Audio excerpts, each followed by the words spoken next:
সামাজিক মাধ্যমে দেশবাসীকে নতুন বছরের শুভেচ্ছা জানালেন ক্রীড়াঙ্গনের মানুষেরা।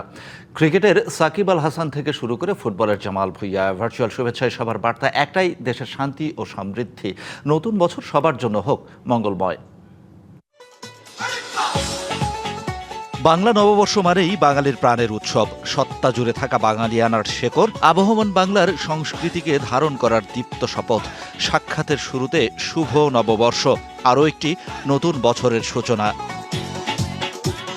দেশজুড়ে বর্ষবরণের উৎসব, নেট জগতও নেই সেই উৎসবের বাইরে। ক্রীড়াঙ্গনের বড় প্রতিষ্ঠান বাংলাদেশ ক্রিকেট বোর্ড সামাজিক মাধ্যমে শুভেচ্ছা জানালো নিজেদের মতো করে। নতুন করে স্বপ্ন দেখাতে শুরু করেছে বাংলাদেশের ফুটবল। তাদের সেই স্বপ্নের সারথি হতে নতুন বছরে সবাইকে আমন্ত্রণ সংবলিত শুভেচ্ছা বাফুফের ফেসবুক পেজে। দেশ থেকে যোজন যোজন মাইল দূরে সাকিব আল হাসান ভোলেননি দেশের মানুষকে ক্রিকেট ভক্তদের নতুন বছরের শুভেচ্ছা জানাতে। পরিবারের ছবি পোস্ট করে মুশফিকুর রহিম লিখলেন, শুভ নববর্ষ 1433। নতুন বছরের গল্প লিখি, মাহমুদুল্লাহ রিয়াদের পোস্ট।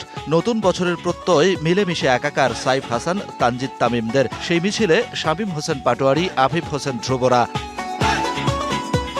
শুভেচ্ছা অর্ঘ্য ফুটবল পাড়ার মানুষদের।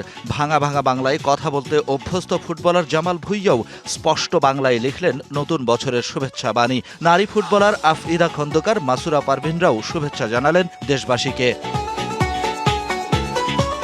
মিনিস্ট্রি অব ইয়ুথ অ্যান্ড স্পোর্টসের পেজে নতুন বছরের শুভেচ্ছা বাণী শোভা পাচ্ছে ক্রীড়া অনুরাগী প্রধানমন্ত্রী তারেক রহমানের ফেসবুক পেজে। তাতে লেখা রয়েছে, পহেলা বৈশাখ আমাদের জাতিসত্তার ইতিহাস, সংস্কৃতি ও আত্মপরিচয়ের এক অনন্য প্রতীক। Shahan Papan, DBC news desk. তেলের ভোগান্তিতে ক্লান্ত? এখনই কিনুন রাইডো। এক চার্জে চলুন 100 কিলোমিটার পর্যন্ত।